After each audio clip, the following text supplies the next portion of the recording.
India, the up-and-coming superpower 2050. Former US President Barack Obama, on a visit to India in 2010, altogether said that India isn't just a rising power, India has quite recently risen. He may mean India is in the edge of getting the superpower status. At a time, the world is in a change due to a couple of elements. The undisputed superpowers president, Donald Trump, with multiple problems on his shoulder, visited for the Independence Day in 2020 on February 25th.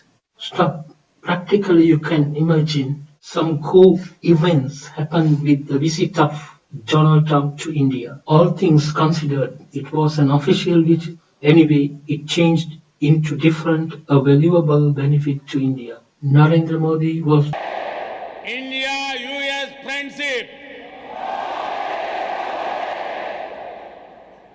India, America respects India, and America will always be faithful and loyal friends to the Indian people. Watch till the completion of the story to get the answer.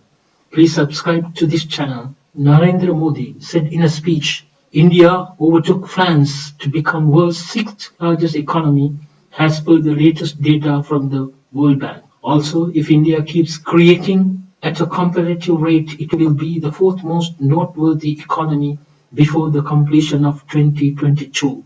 By 2050, the world is probably going to have changed definitely from what we know now, and the planet's economy and financial landscape related scene will be no special case. Keeps creating at a comparative rate, it will be the fourth most noteworthy economy before the completion of 2022. By 2050, the world is probably going to have changed definitely from what we know now, and the planet's economy and financial landscape related scene will be no special case. In 30 years, the vast majority of the world's biggest economy will be those that are rising today, outperforming current gigantic economies like the US, Japan, and Germany. India is the seventh largest country by area, world's largest democracy, with a population of 1.38 billion, and as indicated by UN estimate, its population is expected to overtake China's in 2028 to become the world's most populous nation. As a rising economy powerhouse and nuclear armed state, India has emerged as an important regional power. Amidst the coronavirus pandemic, the world could before long face another geopolitical danger, the United States and China plummeting into another sort of Cold War. Henceforth, India is in a bold situation to snatch the chances. If India exploits the overall circumstances, it could accomplish its fate, the superpower of the world. Home to some of the world's most ancient surviving civilization, the Indian subcontinent, from the mountainous Afghan frontier to the jungles of Burma and the coral reefs of the Indian Ocean, is both vast and varied in terms of people, language, and cultural traditions. India is considered one of the emerging superpower of the world. This potential is attributed to several indicators. The primary ones: the Indian Ocean region has emerged as the world's center of gravity in the maritime domain. India is a maritime nation with vast maritime interests, which have a vital relationship with the nation's economic growth, and the security umbrella for these maritime interests is provided by the Indian Navy. In the past year, the Navy has maintained an extremely high operational tempo and emerged as a multi-dimensional network force which is combat ready to take on any challenge in the maritime domain in the 21st century.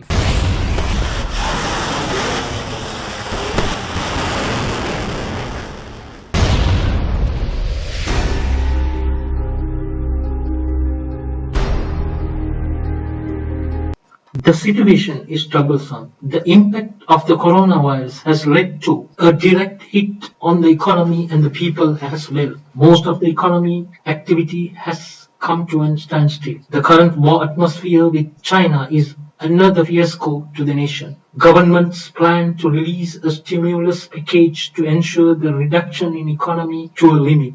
The most important thing that would need to be done is to release huge amounts of liquidity into the system.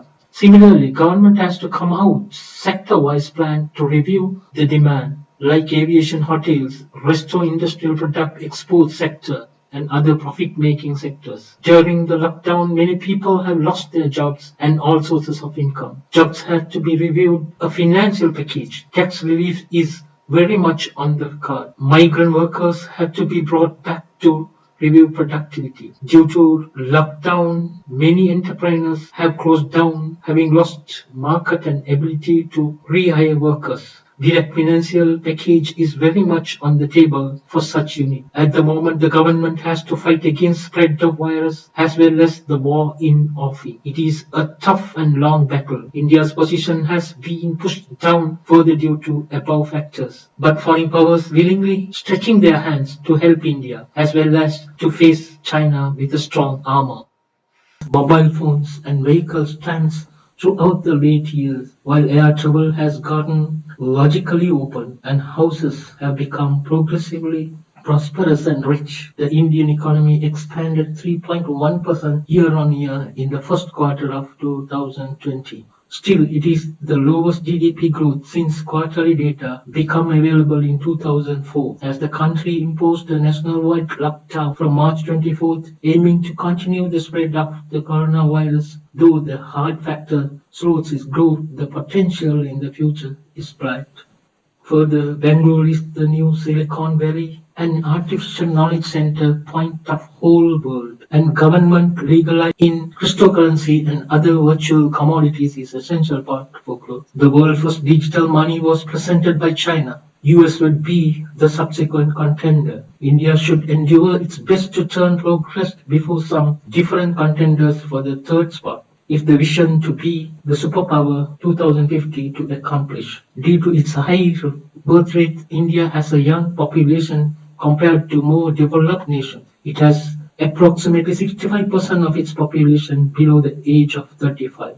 In the coming decades, while some of the powerful nations will witness a decrease in workforce numbers, India is expected to have an increase. Due to its high birth rate, India has a young population compared to more developed nations. It has approximately 65% of its population below the age of 35. In the coming decades, while some of the powerful nations will witness a decrease in workforce numbers, India is expected to have an increase. When growing population will be seen inhibiting economic growth of major countries, India will be brimming with youthful energy. The significance of the English language in the 21st century is a subject of discussion regardless of the developing pool of non-local English speakers makes it the best contender for worldwide language status.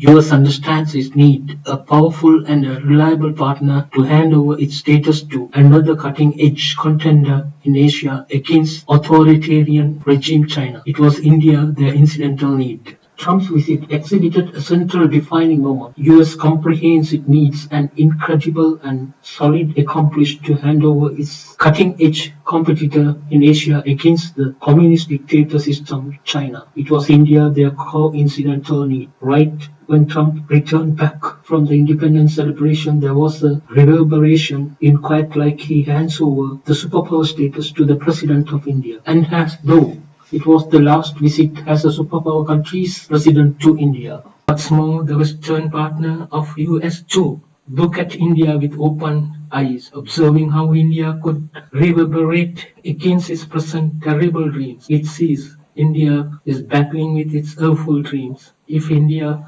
does not wake up from its current shortcomings, sure the going to be tough. The villain will be the hero as opposed to the Bollywood heroes. Malaysia, Turkey and other contenders fast creating to arrive at an objective. Would battle of the century to defeat China would resemble Bollywood movie. The hero never second to any power. India going behind in all points of view, then proceeding with tangible strategy. India got all the capabilities to turn into the superpower status even before 2050. That 2050 superpower target not a difficult task if India really wants it. Please don't forget to click the like button and the bell icon. Subscribe to watch my next video post on my channel Asia Giant. Thank you very much. And enduring democracy.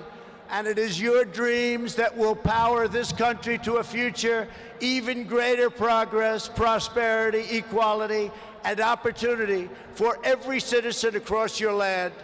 So today I say to every Indian, North and South, Hindu and Muslim, Jewish and Christian, rich and poor, young and old, take pride in the glories of your past. Unite for an even brighter future, and let our two nations always stand together as powerful defenders of peace and liberty and the hope of a better world for all of humanity. Thank you again, Prime Minister Modi, for your hospitality, and thank you, India, for this phenomenal welcome.